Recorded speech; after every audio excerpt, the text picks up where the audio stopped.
Sears in Oxford, Mississippi went out of business. Right here, you can see the inside. It's all taken down.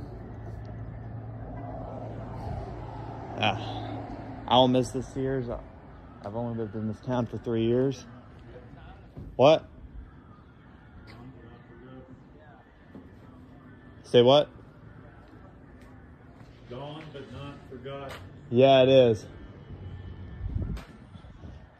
My dad was saying, gone but not forgotten. Yeah, we bought our Kenmore freezer from here, and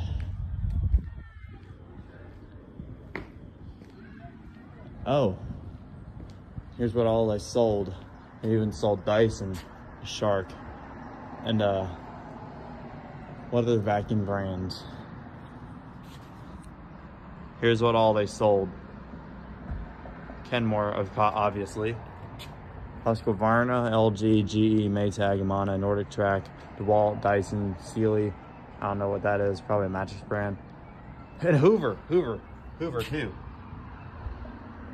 Craftsman, Whirlpool, Charboil, Samsung, Die Hard, Serta, Shark, Proform. All right. Well, this is goodbye to the Sears, Oxford, Mississippi.